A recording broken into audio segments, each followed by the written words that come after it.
இப்போ மதத்தை பத்தி பேசுறேன். நான் கேட்கிறேன், இந்துக்களுக்குன்னு உலகத்துல யாராவது பெரிய ஒரு ஆள் இருக்காங்களா? இந்துக்களின் தலைவர், அகில உலக இந்துக்களின் சங்கம் இருக்கா? இல்ல புரியல. இந்துக்களை மொத்தமா உடைச்சு ஒண்ணுமில்லாம் பண்ணிட்டாங்க. அடுத்து இன்னொன்னு கேட்கிறேன், கிறிஸ்டியன் சொல்றீங்க இல்லையா நிறைய பேரு, கிறிஸ்துவ மதம் இப்ப எந்த கண்டிஷன் இருக்கு யாருக்கா தெரியுமா? கிறிஸ்துவ மதம் கிறிஸ்டியன் கண்ட்ரோல்லயே இல்லை, இவங்க பிடிச்சிட்டாங்க. 1890 வாட்டிகன்ல ரோம்ல இத்தாலியில 6ஆம் பயசுன்னு ஒருத்தர் போப்பா இருந்தார். அப்பத்தான் இவங்க என்ன பண்ணாங்க, ராணுவத்தை கொண்டு போய் அவரை துரத்தி விட்டுட்டு 1890 இருந்து இன்னைக்கு வரைக்கும் இந்த இலுமினாட்டிகள் வச்ச வேலைக்கார ஆள் தான் போப். ஒண்ணு இல்லைங்க, போப்பை யாராவது போய் பார்க்கணும்னா அவர் காலில் முத்தம் கொடுத்தா மட்டும்தான் பார்க்க முடியும். இதான் ரூல்ஸ். இந்த 6000 பேர்த்த சேர்ந்தவங்க போனாங்கன்னா போப்பு அவரு காலில் முத்தம் கொடுப்பாரு. எங்கேயாவது எந்த டிவிலையாவது எந்த பேப்பர்லயாவது கிறிஸ்துவ மதத்தை பத்தி தப்பா பேசி யாராவது பார்த்திருக்கீங்களா? ஏன்னு புரியல. ஏன்னா மொத்த மதத்தை அங்க பிடிச்சிட்டாங்க.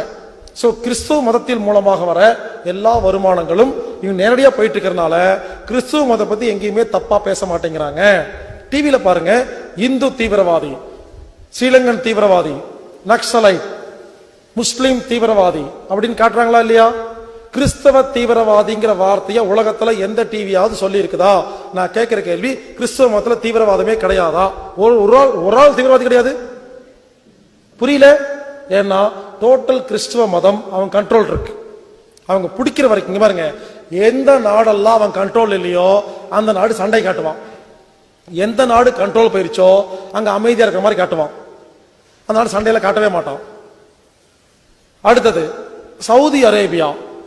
எல்லாரும் சொல்றாங்க முஸ்லிம்களின் மெயினான முக்கியமான நாடு சவுதி அரேபியா. சவுதி அரேபியாவே முஸ்லிம் கண்ட்ரோல்ல கிடையாது. அதுக்கு ஒரு உதாரணம் சொல்றேன். கொஞ்ச நாளுக்கு முன்னால இந்த இலுமினாட்டி இருக்காங்களே, இலுமினாட்டி அந்த குடும்பத்தை சேர்ந்த சில லேடிஸ் சவுதி அரேபியா ரோட்ல நடந்து போயிருக்காங்க. நீங்க சவுதி அரேபியா போனீங்கன்னா எந்த லேடிஸும் இந்த மாதிரி பேண்ட் ஷர்ட்டு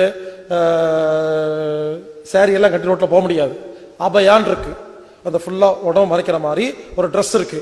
அதை போட்டுட்டு தான் சவுதி அரேபியாவில் நீங்க நடந்தே போக முடியும். ஆனா இந்த இலுமினாட்டி குடும்பத்தை சேர்ந்த லேடிஸ் அந்த மாதிரி அபயா போடாம நடந்து போனாங்க. கொஞ்ச நாளுக்கு முன்னால நடந்த இடம் கோபர், தமாம்ல. அப்போ அங்க இருக்கிற முஸ்லிம்கள் ஒண்ணு சேர்ந்து, இங்க பார் நீ இந்த மாதிரி போக கூடாது யாரு சட்டம் போட்டிருக்காங்க. சண்டை போடும் பொழுது அந்த பொம்பளை என்ன பண்ணிருக்காங்க, ஒரே ஒரு போன் பண்ணிருக்காங்க. அப்போ சவுதி அரேபியா கவர்மெண்ட்ல இருக்க போலீஸ் ஸ்டேஷன்ல இருந்து ஆள் வந்து அந்த பொம்பளையில கூட்டிட்டு போயிட்டாங்க.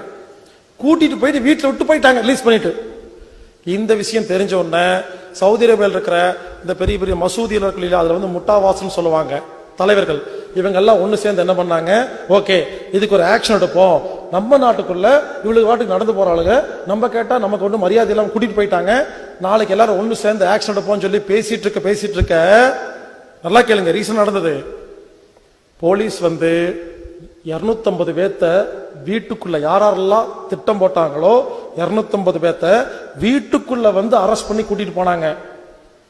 எல்லாத்தையும் ஜெயில வச்சு எரிச்சு கொண்டாங்க. சவுதி அரேபியால ஒரு முஸ்லிம் 250 முஸ்லிம் தலைவர்களை ஜெயில வச்சு எரிச்சு கொண்டிருக்காங்க இலுமினாட்டிகள். அப்ப எவ்வளவு திமிரு இருக்கு யோசிச்சு பாருங்க. அவங்க நாட்டுல யாருக்குமே சுதந்திரம் இல்லைங்க. நீங்க நினைக்கிற மாதிரி எந்த நாடும் யாருக்குமே சொந்தம் இல்ல, அவங்க வச்சதான் சட்டம். ஆனா ஒரே ஒரு இடத்துக்கு மட்டும் இன்னும் உள்ள போகல, மெக்கா மெதினா. அதுக்கு தான் பிளான் பண்ணிட்டு இருக்காங்க. அந்த இடத்துக்கு போற அன்னைக்கு தான் விஸ்வரூபம் வெடிக்கும். அந்த இடத்த கைப்பற்றக்கு தான் ட்ரை பண்ணிட்டு இருக்காங்க. அதை மட்டும் பிடிச்சிட்டாங்கன்னா ஏன் தெரியுமா, எல்லா டிவிலையும் முஸ்லீம் தீவிரவாதி காட்டுறாங்க இல்லையா? விஸ்வரூபம் படம் வந்துச்சா இல்லையா? கமலஹாசன் நடிச்ச படம், அதுல முஸ்லீம்ல தீவிரவாதி மாதிரி காட்டினாங்களா இல்லையா? அப்படின்னு கிடையாதுங்க. என்ன பொறுத்த வரைக்கும் முஸ்லீம் தீவிரவாதிகளே கிடையாதுங்க.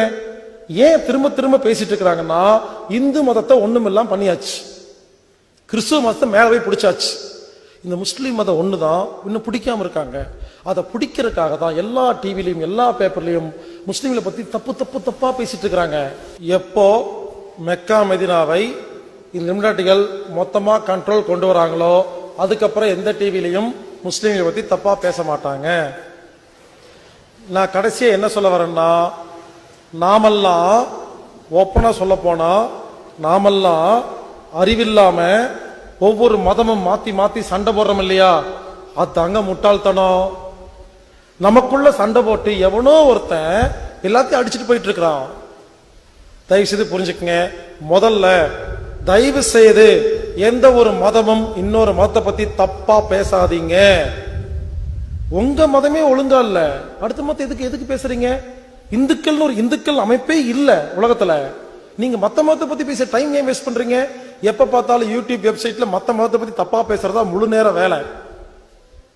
அவங்க மதமே இல்ல, அவங்க கண்ட்ரோல்லே இல்ல, நாடு கண்ட்ரோல் இல்ல, பேங்க் இல்ல, ஒரு மனம் எதுவுமே இல்ல. எவனோ ஒருத்தர் அடிச்சுட்டு போறான். நம்ம உலகத்தில் உள்ள எல்லா மதத்தின் எல்லா நாட்டின் மொத்த எதிரி இலுமினாட்டி. இங்க பாருங்க, இதுவரைக்கும் இப்ப நான் பேசுறேன் பத்தியா கொஞ்சம் அரை மணி நேரம், இந்த மாதிரி உலகத்துல யாருமே பேசினதே இல்லைங்க. இந்த சப்ஜெக்ட் நேரடியா எடுத்து இதுவரைக்கும் உலகத்துல எந்த நாட்டிலையும் எந்த ஒரு ஆளும் இவ்வளவு தெளிவா